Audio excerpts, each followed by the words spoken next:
welcome to the Max Effort Kitchen podcast. This is a backroom show with Joey and Joe.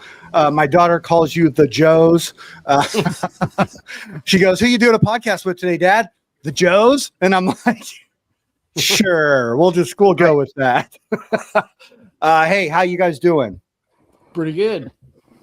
Nice. Joey, you were just on the Columbia. You got to be doing really good, right? Yeah. For the last couple weeks, I've been going out to Hood River and taking advantage of what is apparently world-class wind. It's one of the best places to go for wind sports. And so I'm learning how to do some wing foiling and with varying amounts of success, but it's fun to be out there. Nice. When I first moved to Portland, I think I was 21 or 22, somewhere around there.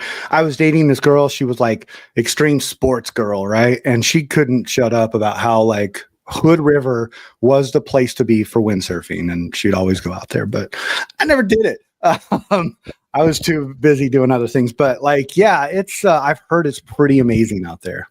So people come from all over the world. You figure it's right in our backyard. It's an hour drive. So that's cool. Checking out. Joe, how you doing, buddy? You've been traveling a lot. Yeah, super lots. I'm great though. Good. Pretty good. So, I can't help but just not say it out loud and be excited about this, but like, and Joe, you could probably talk a little bit about it and more in detail, obviously, because you were there. I just want to throw a huge shout out to Harper. Harper is, correct me if I'm wrong, 15 years old? I think, sporting age 15. I think she's still chronologically 14. Okay. Well, here, I'll go into a little side note on birthdays here shortly, but, she's a national champ at that age. And that is so cool because I joined the team and I think she was still pretty new, still kind of going at it. Her parents bring her. My daughter like follows her and looks up to her like it's nobody's business. Like, how cool is that, dude? Like that moment must have been just like, let's pack this up in a little box and save this forever. Oh, yeah, for sure.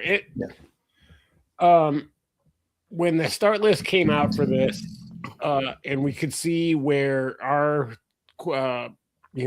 entry total was and where the other girls' entry totals were, I was like, we could win. That it's not like we're gonna win. It's like we can. Sometimes you look at it yourself on the start list and you're like, well, I mean, I can't remember what the numbers were. Like 140-ish, 143 or 44 we did. I can't remember exactly. Yeah. But if there's a girl on there with a 160 total and another girl with like a 155, you can pretty much go into that meet thinking we're not going to win, but we can, do our best and have a good showing, and maybe someone underperforms, but like we could see that we had the opportunity to do it. Then, unfortunately, 2 weeks out, she, I think, popped a rib in her back. Oh, dang. In the middle of a random training session, and she came in to do a heavy day and she could barely lift 50 kilos, snatching 50 kilos when she wanted to snatch 60. I think we snatched 62 there. So pretty significantly down. I had to take the better part of a week off. Her parents did a great job getting her into therapy, a chiropractor, acupuncture, massage, and we got her back lifting. And I kept telling her, it's okay, hay's in the barn. We don't, we didn't really need these days. We were already as good as we're going to be. But in reality, I would have liked those 2 weeks to build her to have a little bit more consistency, open it and be able to open a little higher in the snatch. Because we gave up a good, what did that girl snatch? Like 67, I think. Okay. Something pretty high. Yeah. But I knew she wasn't that good of a clean and jerker. And then there was another girl right at Harper's level who we just edged out in snatch. She had tried to take a couple heavier snatches, but that girl was so awesome. She was like cheering for Harper as Harper went out for 62 to go ahead of her. She's like, let's go. Hell yeah. Like Hell that, yeah. And as Harper went up to take that 62, it was like, so like, I was like, listen to that. That girl's cheering for you and she's your biggest competitor. Yeah. And then clean and jerks. So I opened her a little bit more conservatively than I would have wanted to, just because we hadn't made that other lift. So 56 instead of 58. She made 58 2 or 3 more times, would have felt better, but I just didn't. So we played it conservative in the snatch, ended up going 3 for 3, lifetime PR. In the clean and jerk, some other girl in the B session. I think she snatched 50-ish and clean and jerk 79. So it was like, no, it was less. It was like 45 and 79. So I knew we had to kind of swing a little bit on the clean and jerk to make sure that we at least medaled. Much less, won. And we ended up being able to. I asked her if she felt confident at 78 because I kind of wasn't, and she was like, "Yep, I got it." We had tried it on Monday and it wasn't there, and nor was it there on Saturday. But she's like, "Nope, I know. I just still wasn't feeling 100. I got it." So I listened to her, and it worked out for us. We ended up going silver, gold, which is the best way to do that. Yeah. Yeah, it was super. And I mean, like, we beat a bunch of people. Like, there was a B session, so it's not like we went out. Yeah. I mean, really, really won. and I don't know how you guys feel about this, and Joey, maybe you can pipe in, but like, I don't care if I'm the only person in the session. The fact that I did the work and showed up and still, competed, whether or not I'm competing against myself or other people, like if I walk away with a medal, that still means everything to me. That's my personal opinion. What do you guys, thoughts on that? I mean, for sure, you did the work, and you were the best one there on the platform that day. Yeah. And that's, the proof's in the medal. But I will say, as a lifter too, like having a full, having a B and a C session and standing on the podium, knowing that you were the best out of 45 is really great too. Yeah. But yeah, I don't think there's anything to take away from anybody that's putting in the time. Totally. Yeah, calling yourself a national champ is calling yourself a national champ. It's great. It's black and white. Yeah, totally. I say that every one of those that I've helped a lifter win, been a part of, in my soul feels just as good as when Sester won senior nationals. Yeah. In my soul, what I feel like the ability to connect with their happiness and feel what they're feeling feels just as good. Yeah. Now, in your brain, winning senior nationals feels a little better. Yeah, I mean, just a little. I think as a coach, as a coach, from a coach's brain standpoint, and now you guys have much more experience than I do in this, but from a coach's standpoint, when you win something big like that, your stock rises, your experience level rises. Yeah. Your ability, like on an intellectual level, exactly. Yeah. On like this is going to make me, this is going to get more people to notice me. And I think that's a really important thing. There's no doubt that I got lucky with Sester. He walked into the gym and he was really talented, and it didn't take a ton to get him to do that. Dude, give yourself some credit, man. Come on. Well, I will, but I mean, I brought it up. Like, look at me. I'm the guy who got won senior nationals. Exactly. And there's not many. I mean, not every coach can say that. So very few. Exactly. That's my point. But again, I got lucky. Lucky, and he was a great athlete. So I guess is a good transition, isn't it? Yeah, I think it's a good transition. Something we all wanted to talk about, and I think that it's a good time. We're not really in a lull in competition, but we're in between. And from the coaching standpoint, I think what does it mean to coach beginners versus advanced? And it's a weird thing to say beginners versus advanced, because I think there's a lot of definition that comes with both of those words. Like, you could be a beginner but a badass athlete and get out there and probably lift some strong weights, but you're still a beginner. And when you're advanced, maybe I don't know if I'm the right person to talk about it, but when you're advanced, you have a better expectation of knowing what to expect, knowing how to approach, knowing who and what to do when you get there, having routines. Something I'm trying to teach my son right now is every time you step into that platform and you walk up to that bar, everything is the same. Well, Yeah.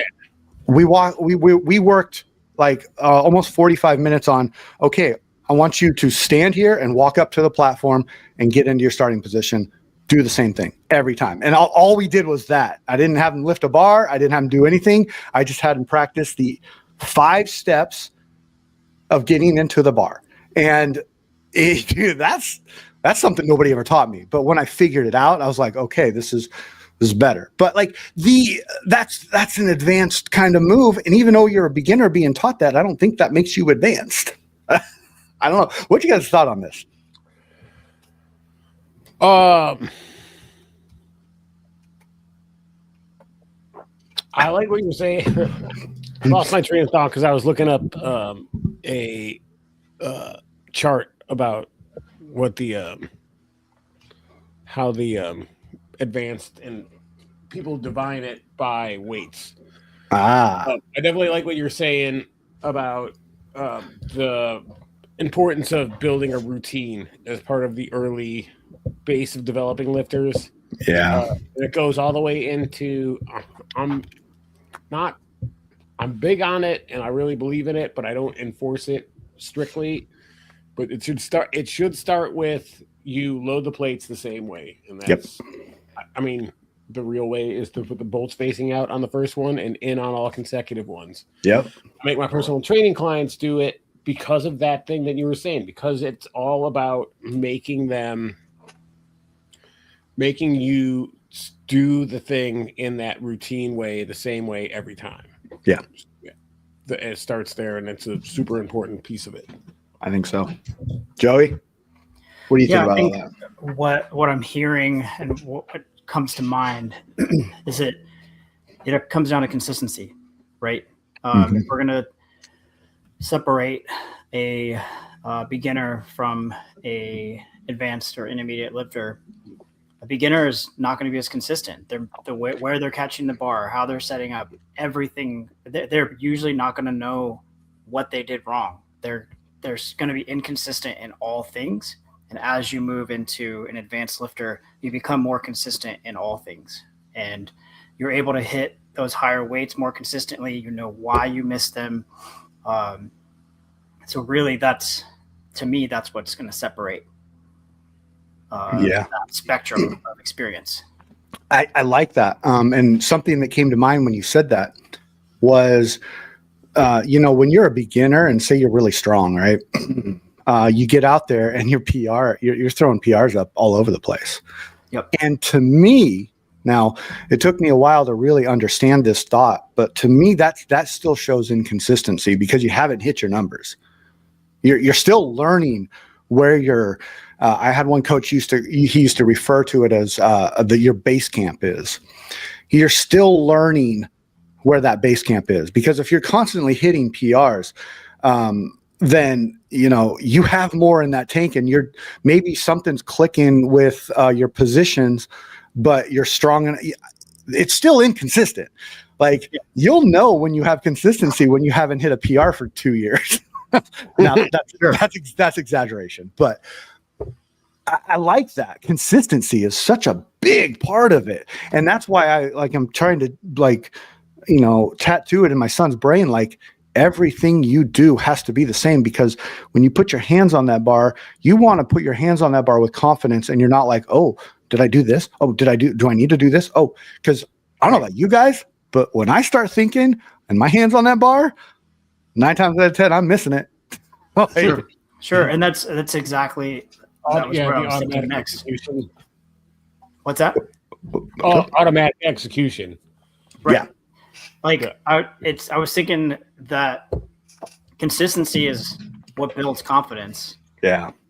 And then within that confidence is when you start to become a better and better lifter, because you're willing to move bigger and bigger weight. And as you do that, essentially the risks that you're having to take each time, not risk, but it feels risky, that your margin for error is so much smaller, and you're willing to take those risks because you have confidence through your consistency that you know you can hit it if it gets this high, and you're willing to take bigger chances. What was that shirt my new assistant coach made up? Reps were moved out. Yes. I should have wore that. I have that shirt. Yeah, the reps removed out. Could there be a better saying? Like, and this is kind of a little inside of my my brain and how I'm not confident myself sometimes, but I say it out loud that I don't think I still think I'm a beginner, but I know that I have time in the sport and I know that I have the reps under the belt. But like this last year, I've had more PRs than I've had ever. And you could probably attribute that to a lot of different things, but that still shows me that A, the sport's not done for me. B, I have a long ways to go, because like if I'm still hitting PRs, what's to come, like, Sure. and I like how as coaches, and I'll ask you guys this and you can answer how you'd like, but like, is there a defining moment between a beginner when a beginner becomes more advanced or for lack of better words, mediocre to advanced? Like, can you actually see it happening, or is there something that dictates that? I bet I'm sure if you were to look at some Russian texts, there's probably something that's like, this is Yes. exactly the moment it happens. Yeah. I think as you're maturing as an athlete too, but I don't know. I don't say, as a coach, it's one of those things for me. It's like, it when you see it. Yeah. I mean, what Joey's referring to there, that's what I looked up. There's Catalyst versions of it. He just calls it level 5. Yeah. At level 1 through 7. Level 1 through 7. And there's numbers associated with it. They're the old weight classes, so it's kind of different. The Russian text called it class 1, class 2, class 3, candidate master of sport, and then international master of sport or something like that. So I think that's the same 7-ish. And the difference between like what the Catalyst ones call level 4 technical consistency.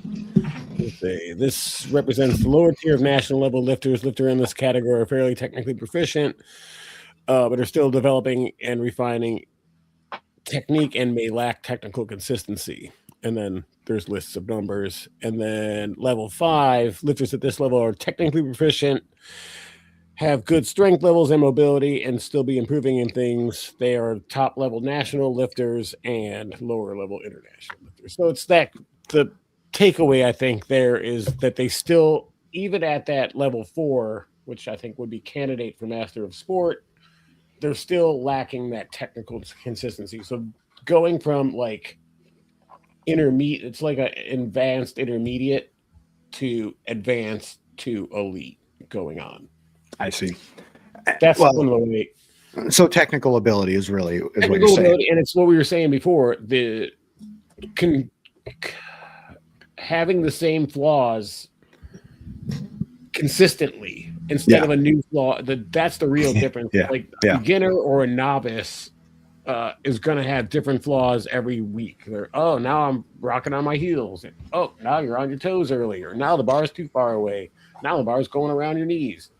And as you get more advanced, as you go climb those levels, you're going to have your thing that you struggle with, and it might change cycle to cycle, but that's starting to become not a novice and not a beginner is to become an intermediate before you're an advanced, and then down the road somewhere, if you're lucky and stick around long enough. And who knows, like if we're going to use it by numbers, like level 6 man, 85, 160, like, you can stick in this. Me, you, and Joey could all stick in the sport, and it started when we were 12. and have stuck in the sport till in our 40s and 50s as we are. Yeah. And we're probably not going to have snatched 160 as at 85s. Just Nah, I probably won't ever. ever going to get there. Well, there's that So- luck thing you're talking about, Joe, of like, as a coach, you can have an incredibly proficient and skilled athlete, but you still need somebody really strong to walk into your door. Yeah, to that's guide what I you was saying there. with Cessna, right? Yeah. He Yeah. was not really skilled when I got him, but he was really strong. And like when he pulled on the bar, it went fast. It went real fast, faster than anyone else can conceive of how to move the bar that fast. I say it a lot when I talk to people. I'm like, you could take the three of us, push us into one person, and we don't have the muscle twitch fiber to move those weights as fast as he did. I mean, maybe three people, but certainly not two. Like he certainly moved it faster than two average schmoes. I remember Danny Camargo talking about this when he did the level 2 a few years ago. And I'm going to butcher it. And maybe, Joe, you remember it better than I do. He was talking about the classification of athletes. And he was like, we have beginners. And then we have people that are incredibly proficient. They don't win stuff, though. Then you have people that are incredibly proficient. Or then you have really strong people, and then you have people that are really strong and really good. And he's like, he kind of says, like, look, you can be incredibly good, and way more proficient than some of these strong people, but you're not gonna. It's tough to get a national champion caliber lifter, because at that level, it's so much of it is genetics too. Genetics Genetics is an interesting thing, but before we get into that, I want to talk a little bit about the because genetics is something I don't understand very much, and maybe we could talk about it. But there's also the side of the intellectual beginner versus the advanced, and we talked a little bit about intellectual here when we were just doing the recap of the nationals. But like, I'm going to use my I had a kid on my flag football team, really good kid. Really fast. He was a go-to kid. And at last game, we're kind of recapping it. I'm asking everybody what they're doing. And he says, I'm going to the NFL. It's flag football. Great. And so after, we all kind of like high-fived or whatever. Afterwards, I pulled him aside. I was like, hey man, I like goals, but like, let's slow it down and work what you're doing now. Yeah. Let's take what you did in flag football and like push that into your tackle football. And then let's take what you learned in tackle football. Let's increase your speed. And then let's make little goals here. Like I said, keep it in mind that you want to do this, but also understand there's a lot of sport left between 12 years old and, 19 or 20 when you're going to possibly, when you could go into the NFL. So it's like, temper that. So as coaches, how do you temper that? Like, I'm going to the Olympics, because there are people out there that do that. I get it a lot. The Olympics is one thing, but like even I want to go to seniors, or I want to go to finals. They're their first year in the sport. Now some people are going to do it. Fucking people do it. It's not completely unheard of. But like for most athletes, the road to senior nationals, you have to be like, okay, well, cool. Let's how far away from me are we from that senior total? And this is aside from the new like top 12. We're like, how far are we from that total? Okay, good. Well, what's a stepping stone in the middle of there? Let's oh, look, we can go and let's get us to, we're a couple kilos away only from a series. Let's go to the series. Great. Now we're to the series. That's not that hard. Yeah. All right. Now can we go from the D session? Let's make it all the way to the A session of a series. Now we made the A session of a series. Now we're probably knocking on the door of finals. So it's like giving them goals, and like each one's kind of cooler anyway. So giving them goals that are like, what's the thing? Like, specific, smart. manageable, smart. Yeah. attainable. That's the one that's attainable. Like Attainable. I like that. That's a real goal that we can attain in the next 6 to 8 months. And then you see them building towards it. And then finally, sometimes you go to seniors. Yeah. If you're lucky. Well, I mean, or you could just wait till you're like 35 or 30. Well, I think I was 36 and then start as a master's and you can go to all of them. Yeah. Well, you still got to. It's a fast track, basically. It's a fast track. You still got to qualify for these things. I mean, I know. Masters level, except for the Masters Incorporated people, that one you can just go to that national. That's kind of what I was going with. But yeah, man, I think that as a coach, that I never want to squash a dream, but you got to put it in reality. Yeah. And I think it's a fine line on how you and Joey. I think I've actually, I don't know if I've witnessed the way you talk to your athletes, and I think that you do this really well, where you ride that line of like reality versus like goals, and understanding that like, yeah, you could do that, but you got a lot more work to do. Like, sure. It's just about being honest, right? Right. And I think there's a way, like, that we can keep that big one down at the end there. Mm-hmm. But we're going to have a lot of fun with all of these little wins along the way. And I think as a coach, it's really important to like really, really celebrate all of those, as Joe said, those stepping stones, and go, okay, this one every single time. Now we're on the D session. Now we're in the B session. This is amazing. Like every single time. Let's win the B session. Yeah, there you go. And then I don't know. I think that I just have to be, I'm realistic with them on, let's look at where you're at compared to the people that are around you right now. Okay, well, we'll just keep building. And then you can have a history of how they're progressing. Okay, well, we've put X amount on your total over the last 6 months, and we can just draw that line up. Okay, maybe around here we can start talking about it as we have evidence. I'm not going to make anything up. Like, look, this is what the data says, and or stay, and we'll go from there. Yeah. And okay, I'm going to throw myself under the bus here. The very first time that I snatched 110, I wasn't on Joe's team. It was at a competition down in San Diego. Super fun competition, like right on the beach. The platform was on the beach. It was super fun. Yeah, really cool. Who ran it? Oceanside Barbell at the time. They're not a thing anymore. They actually it was a great meet, but then it turned out to not be sanctioned because they were breaking all kinds of rules. And so yeah.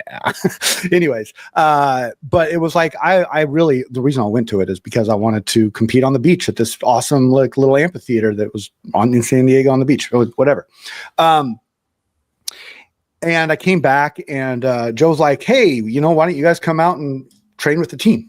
And I met you guys at Rose City, and I looked at Joe, and I was like, I'm snatching 120, man.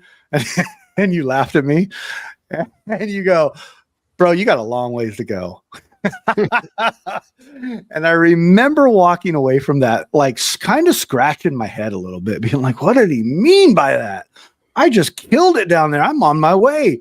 Well, he was right. I didn't snatch 110 for another like almost 2.5, 3 years.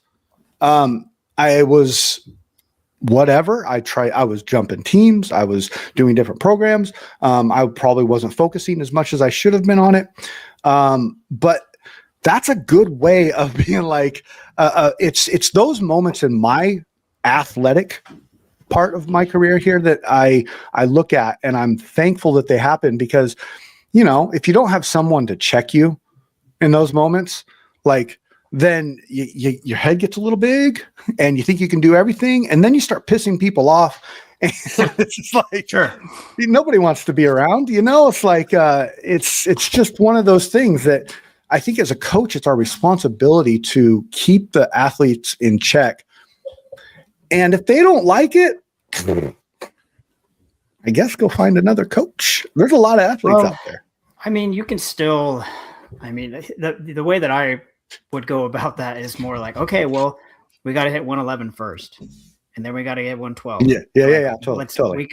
We have to get through just one step at a time, you know? Yeah. I don't know. I wasn't even Joe's athlete at the time. So, you know, he just invited me to come lift at whatever. And I was super excited.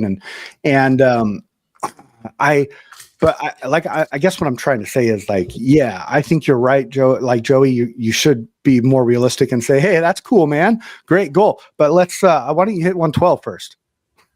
Yeah. You know, and at this last meet, we opened at 105, highest I had ever opened. Hit it.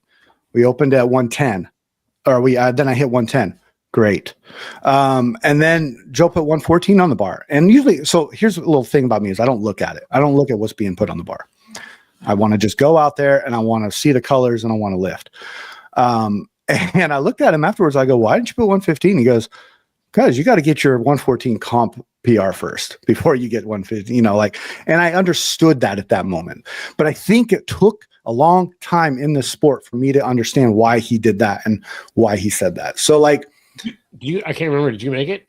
No, I barely, dude, I was under it. I had it right here and I'm just like, so whatever. But you had done 13 in trading. Yes. So yeah, that was like, here's a 1 kilo for a, Yes. It would have been a comp PR big time, but either way, I guess the moral of what I'm trying to say this story is that like, listen to your coach. Listen to not only your coach, but people that are professionals in this industry. And it just, nobody, if you're a beginner, you got to soak up, be a sponge, you know? I used to have a coach. I don't know if it makes sense. A football coach says, be a sponge, not a squirt gun.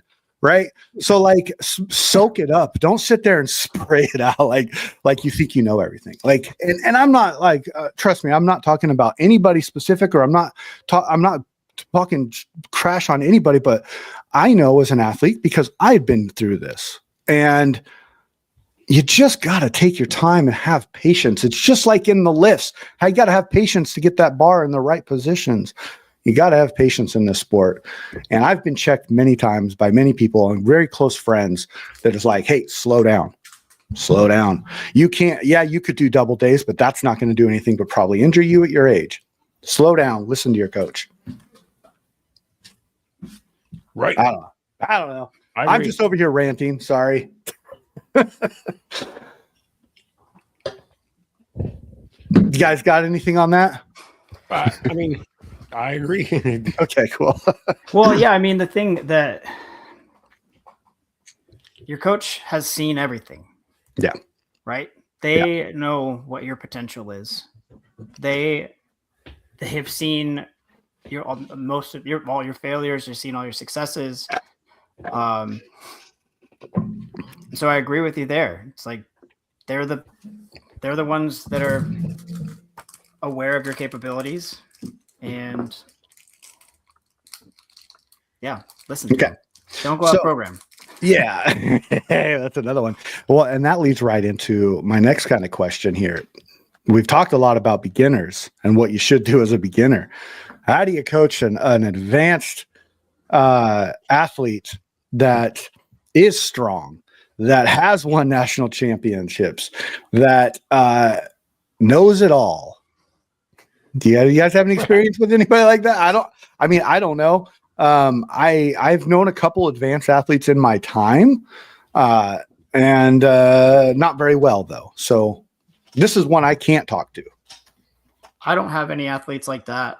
I think largely because of the way that I form relationships with my lifters is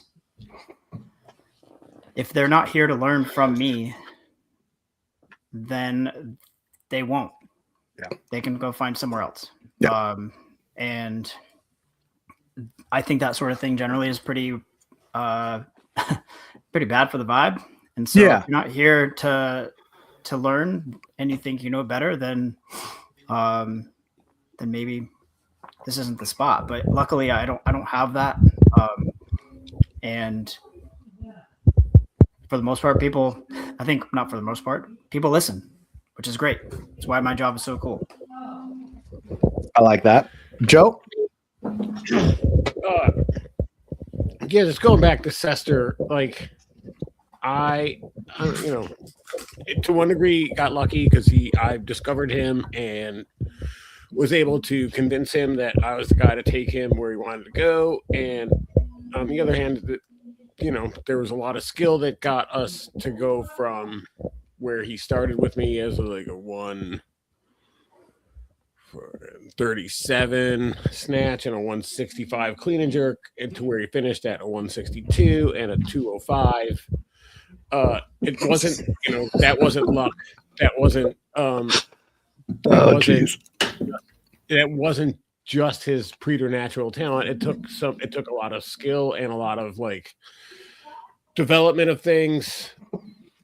But once he started to get that good, I think he started to feel like, well, it was for sure there are other people in his ear. I mean, I know some of them. I don't need to fucking name names. They're not even in the sport anymore. Well, one of them's Bodie, so I don't care about what Bodie. Yeah. Bodie, because that's why he ended up with Hani. But so the other people were in his ear, and you can always kind of feel them slipping away too. You can feel, I could feel, especially when we came back from Pan Ams, I could just feel this kind of distance. And then, at least he broke it to me by coming over and telling me in person that he wanted to do something different. And then we still try to do I'll still be your coach for a little while thing. And that wasn't great. That's a tough one. That wasn't I mean, it would have been great if we went to Worlds. Right. Well, yeah, totally. We made the world team. We're supposed to go to Tashkent, and then stupid COVID, and we didn't go. I would have still been happy to have been his coach, even if I wasn't at Worlds. Oh yeah. For Dylan, we went to finals instead, which was a lackluster. Yeah. And he was on Team USA, coached him there. And then Dylan Cooper at the end was like, "Hey, you used to be Sester's coach." I'm like, "I still am Sester's coach." And he's like, "That's not what I heard." Oh, no. It's a horrible way to find out. Yeah, I know. I mean, I would think that it would be, I don't know if I want to use the word easier, but much more gratifying to start to coach a beginner rather than advanced. I don't know. Yeah. I mean, to one degree, I was thinking about it. The masters are almost always more grateful and, appreciative of the effort that you put into them. Yeah. And I'll tell you one thing. I had Waxman come out and teach a level 2, and that was the day Sester did. He went 62-200 that day in front of Waxman. And then Awesome. We were hanging out afterwards, and Waxman said to me, he's like, "Did you develop him from scratch?" And I was like, "No." He's like, "Come talk to me when you do." He's like, "That's when you'd be yeah. There's a lot of truth to that. Like I said, I got lucky with that kid. He was good. We did I'm immensely proud of the work I've done. I mean, it'll be probably the best legacy I have in the sport. Because there, even fewer coaches can say they put someone on a world team and coached at senior Pan Ams. Yep. So I'll always be super proud of that. But I will be prouder if somewhere down the road I take Harper from, and get her on the team. Yeah. And then I can go Wax. Fuck you, Waxman. Look what I did. And he'll appreciate that. You know what I mean? Taking someone from beginner to elite is way better than taking someone from advanced to elite. Yeah. I mean, all we had to do was kick to not lift with his back. Where'd my fan go? Back, that was his face was looking at the floor, and he would just lever it up with his stupidly strong body. Well, and he's tall too. So there's, I really think that there is, what's the thing, like a crane. I think there's a body type for weightlifting and whatever. I mean, he was tall, but very, very, very strong. So, and he came from CrossFit, right? Yeah. And he was a good CrossFitter and just preternaturally strong. Like genetics and his whole family, talk about back to genetics, like his whole family is pretty fucking, fit, good looking, strong. I coached his sister and his mom for a while too. His sister played D1 ball. Nice. Well, okay. So I'm going to transition a little bit here. I guess the moral of the story is there's a big difference between advanced and beginners. And personally, I think we might all feel this way, but coaching somebody that is coachable is the best way to go. Yeah. And if you're an athlete out there, be coachable. And that's something I like both of my kids, I am pushing. Like, I don't care if you're the best athlete, but get out there and work hard and be coachable. Because those coaches are here for a reason. People that coach are there for a reason. They have the expertise in the sport.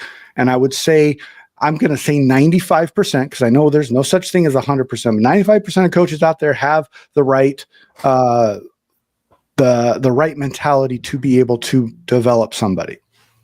Now, there's a lot that goes into that, and I understand that, but just saying, coaches aren't bad. Sure. I will say too that to kind of gel those together, it's also our jobs as coaches to teach beginners how to be coachable. We have to teach them how to be athletes. That's an interesting one as well. I like that. And that's a entire episode on itself, because then you get into the intellectual, you get into the mentality, you start talking about like their living situation, how they eat, how they do, because all that stuff not only impacts your lifting, but it impacts your mentality, the way you walk into a gym, your attitude, how you treat people, how you talk to people, your moods. I mean, I know when my wife hasn't eaten lunch, she is not awesome to be around. And I know she's listening to this, though. I mean that with all the love. But it's funny because it's first thing that my mother-in-law told me about her is like, if she gets grumpy around this time, it's because she didn't eat lunch. I'm like, okay, cool, thanks. Thanks for the tip. I'm going to transition a little bit here. I wanted to play a quote on air because it's something that I really believe in. And I am I would say one of my biggest people that I follow and read about and I really love in a very endearing way is Anthony Bourdain. I love his books. I love just his mentality on life when he was here. And it's going to go into something, but I want to play this on air real quick. I would much rather fail gloriously than not venture, not try. I'm not as I said before, I'm not interested in telling stories with confidence. I'm looking to tell it with some style and originality and some creativity that is interesting to me and the people I work with. And there have been times that has resulted in failure. But I think everything important I ever learned, I learned as a dishwasher and as a cook. You show up on time, you organize, you clean up after yourself, you think about the people you work with, you respect the people you work with, and like I said, you do the best you can. So that is a quote that really like speaks to me in very many ways because I, growing up in the kitchen, I understand what he means by that. Like you make these strides. Like you walk into a restaurant, and one of my things was when I started taking over restaurants as a general manager, I would always start myself in the dish pit. It's about teaching these people that like I'm willing to do this stuff too. Now, needless to say, what I really enjoy about that quote is that like I am the type of person that will look at a failure as a success over anything. And the reason why I say that is because I learned my lessons from failures. And I'm kind of going into this because of this injury that I'm dealing with right now. And like, there's been a whole range of emotions on this and like thinking from, oh my God, my whole my whole vision of life is gone. Like weightlifting is gone. Oh my God, what am I going to do? To, I'm not a man anymore because I can't take care of my family. I've gone through many of them, and I'll be the first to tell you that none of them are true.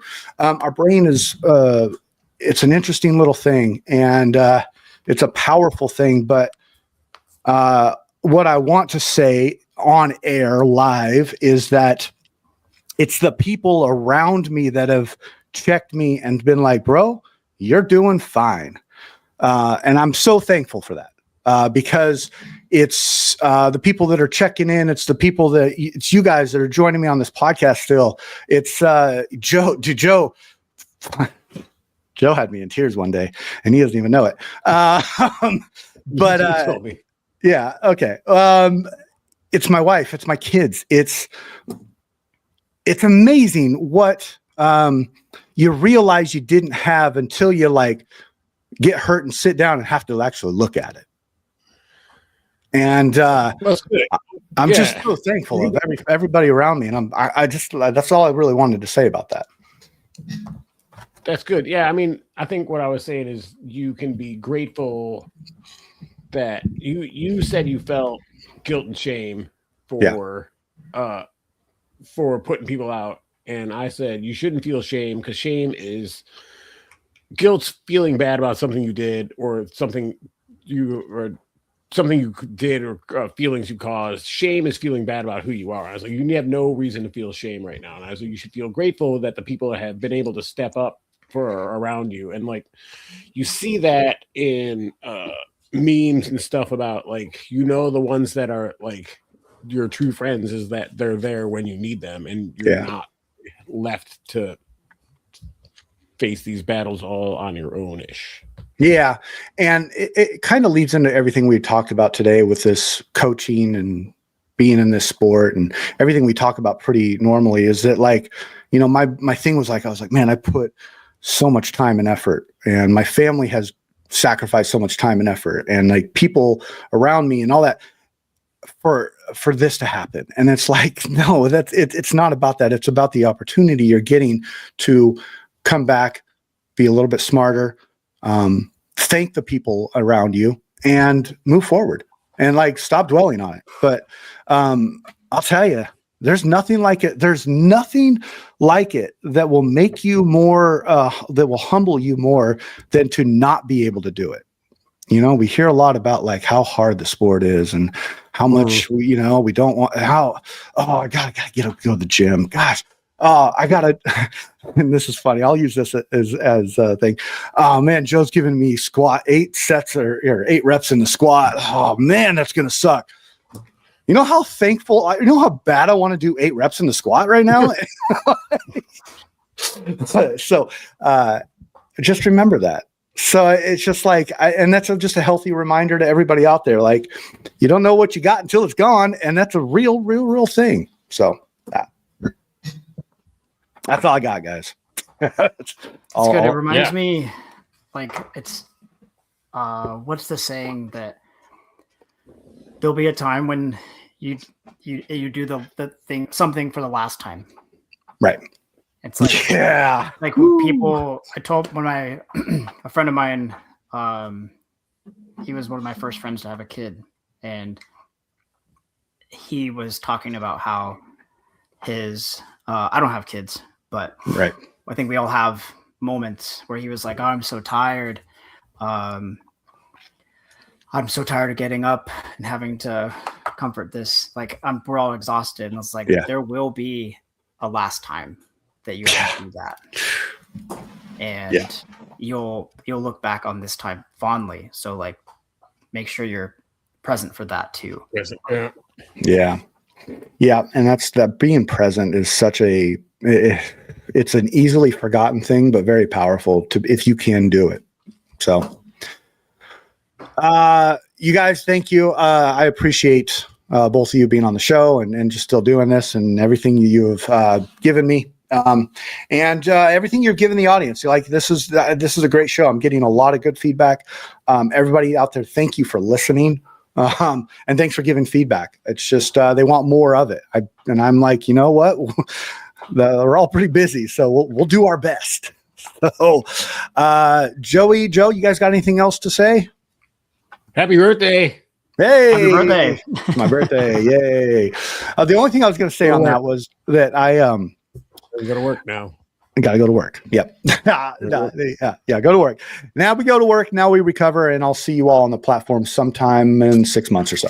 So, everybody, have a great day, great weekend, great summer, and we'll see you guys all next month. Yep. Thank you.